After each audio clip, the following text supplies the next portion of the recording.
E agora a gente vai para a nossa primeira entrevista. Vamos falar sobre os 89 anos da Revolução Constitucionalista de 1932.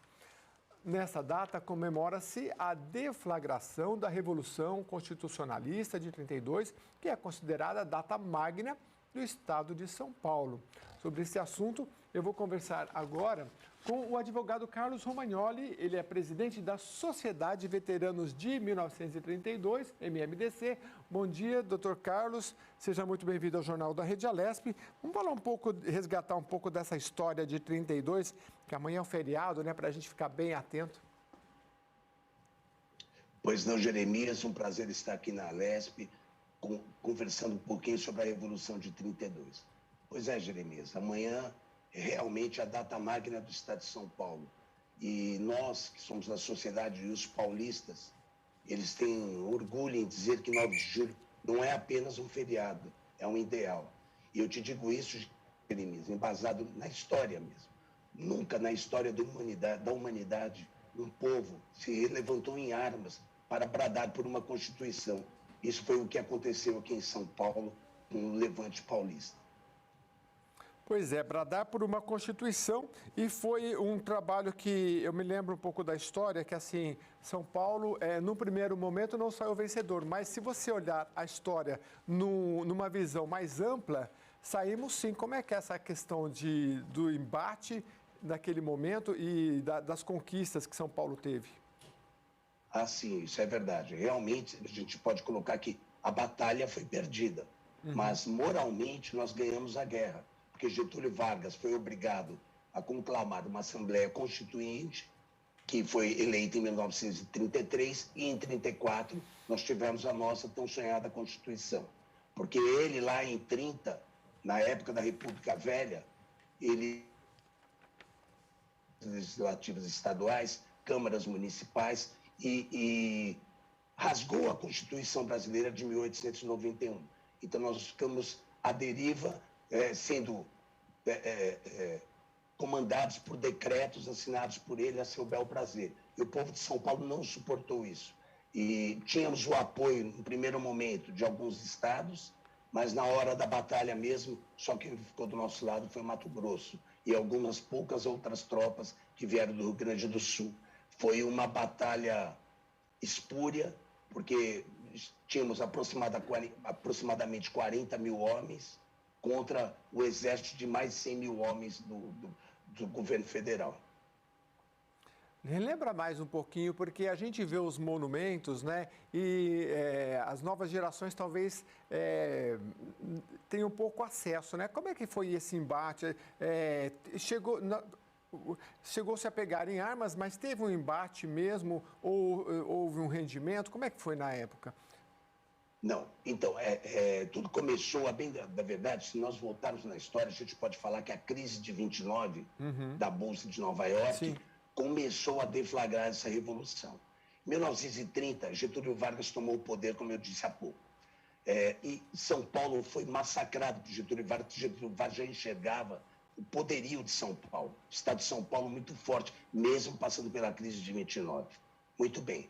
E assim foi indo e foi governando por decretos. Em 1923, em 1932, em 23 de maio de 1932, manifestações ocorreram por todos os cantos de São Paulo e em outros estados também, patrocinadas pelo povo de São Paulo. Muito bom. O povo saiu do Largo de São Francisco, que é onde estavam hermanados ali nessa manifestação, e caminharam para a Praça da República. Lá chegando na sede do PPP, do Partido de Situação, foram recebidos a bala pelas tropas getulistas.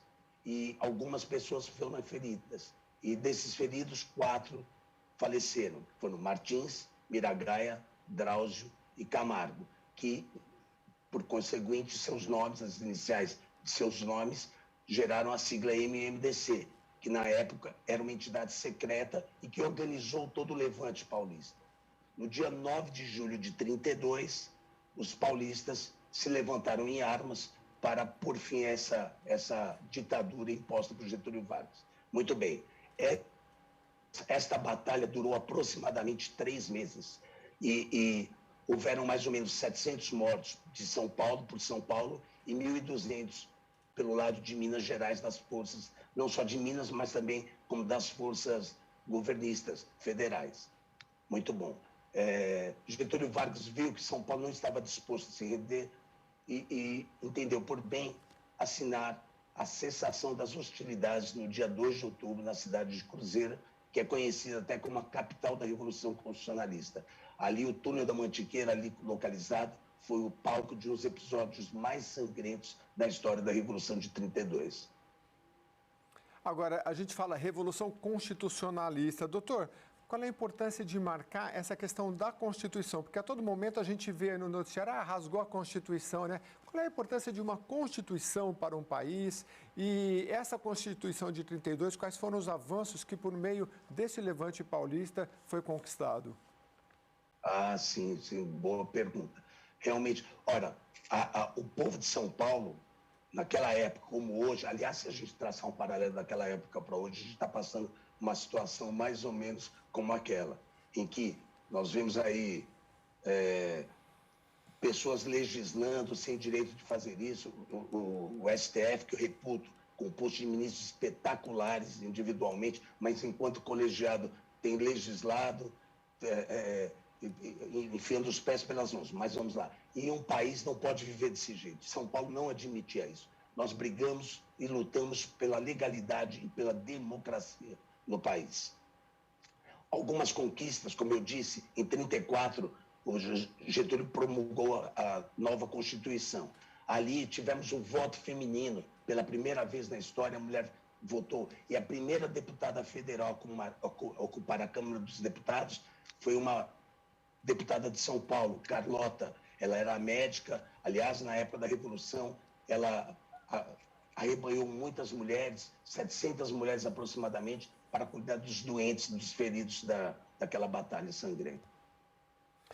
Doutor Carlos Romagnoli, que está aqui trazendo temas tão importantes aqui para a gente saber o que está se comemorando em 9 de julho, né? Para rememorar fatos tão importantes que são da nossa história. Eu queria que o senhor falasse um pouco do Palácio 9 de Julho, aqui a Assembleia Legislativa leva esse nome, né? Qual é a simbologia para o povo paulista dessa homenagem aqui do Palácio Legislativo? Agora você vê, né, Jeremias? Nós estamos, podemos pegar esse parque todo. De um lado nós temos a Avenida 23 de Maio, do outro lado a Avenida 9 de Julho, são duas artérias principais de São Paulo. Passamos pelo túnel 9 de Julho, pela Avenida 9 de Julho, desembocamos aqui no Ibirapuera, onde temos, de um lado, o obelisco do Ibirapuera, o soldado mausoléu ao soldado constitucionalista. O obelisco do Ibirapuera, uma obra espetacular que não deve para nenhuma outra obra do mundo.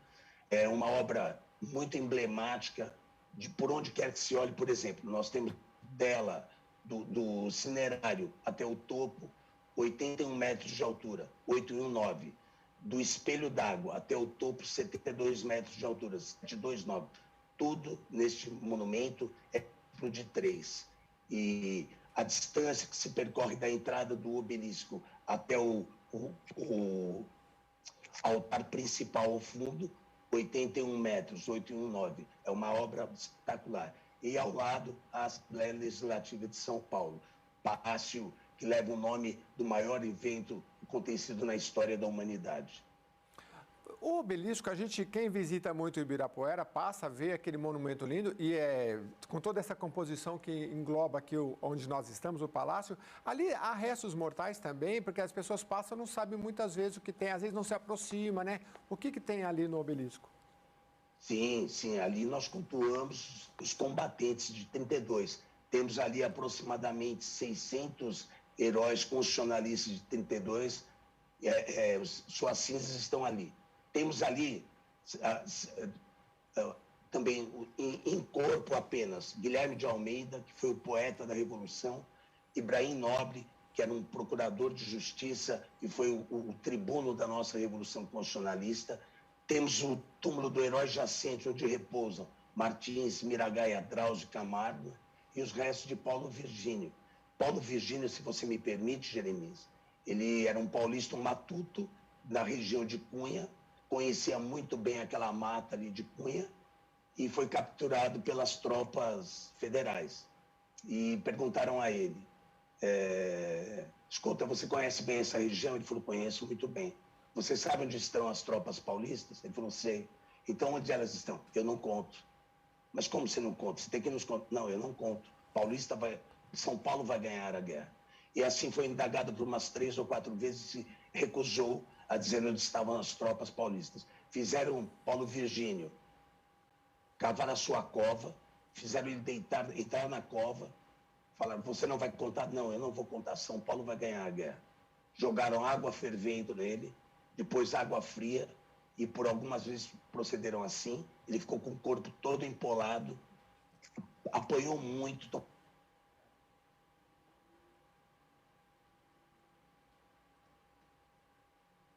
Acho que tem um pouco um problema. Agora sim. Tomou 18 tiros e faleceu ali. Os seus restos estão ali no mausoléu obelisco do Ibirapuera. Interessantíssimo, né? Porque a gente costuma, às vezes, ver filme americano, esse cara não se entrega, e olha só como aconteceu na guerra, e a gente saber que teve um herói, né? Que chegou com água quente, fria, porque a gente sabe também que, às vezes, a pessoa fica sem dormir, é uma das torturas, e foi alvejado, e pelo estado de São Paulo. É bom relembrar isso, porque é um feriado que a gente tem sempre que marcar. Que outros ensinamentos o senhor pode nos trazer em relação a essa data tão importante? A gente falou da Constituição, mas que as próximas gerações possam entender a magnitude dessa data, por favor. Pois não, eu vou te dar 2 exemplos mais. Reza a lenda, que Santos Dumont ele se enforcou no Guarujá por ver o bombardeio do Forte de Itaipu por um vermelhinho, que eram os aviões das tropas federativas. E ele ficou indignado com aquilo e se enforcou no quarto de hotel. Outro ponto interessante, eu vou voltar ao obelisco do Ibirapuera.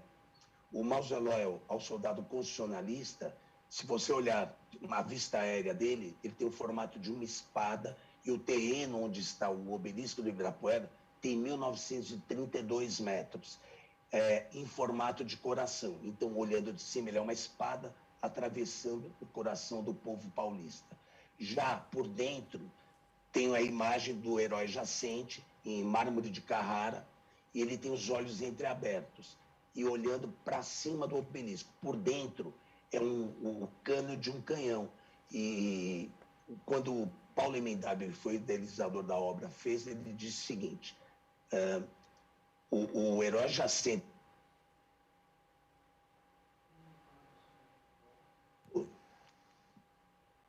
a Constituição for violada, ele vai disparar um tiro de canhão e os heróis que repousam ali levantarão para defendê-la. Isso é uma coisa espetacular, né? Quando eu conto essa história lá dentro, por via de regra, eu me arrepio porque é espetacular mesmo. É realmente muito interessante a gente poder rememorar, não só passar pela data como um feriado sem saber, por isso é o trabalho da Assembleia Legislativa aqui, resgatar tudo isso. Eu queria que o senhor falasse um pouquinho do MMDC, por quem gosta da história, eu sei que vocês já são parceiros aqui da Assembleia Legislativa, já cobri vários eventos, né? Conta um pouco do MMDC, o que vocês fazem para a população saber, por favor. Sim, a gente sempre trabalhou para e passo com a Assembleia Legislativa, sempre tivemos as portas abertas à Assembleia Legislativa, aliás, por ocasiões outras, diversas exposições, também, lamentavelmente, a pandemia não permite que a gente faça tudo isso. Aliás, o evento maior do estado de São Paulo é aquele desfile cívico-militar que acontecia todo 9 de julho, ali na Pedro Álvares Cabral, ao lado da Assembleia Legislativa. Óbvio que também por conta da pandemia, o ano passado e esse ano, não teremos o desfile. Mas faremos um evento menor, rememorando os ideais e os feitos heróicos dos soldados constitucionalistas de 32. Agora, a Sociedade de Veteranos de 32 ontem completou mais um aniversário. Ela fez ontem 67 anos, ela é de 54, e a gente procura sempre levar ao povo de São Paulo e do Brasil os ideais dos heróis constitucionalistas de 32. Falar muito de civismo, de patriotismo, de legalidade e de democracia.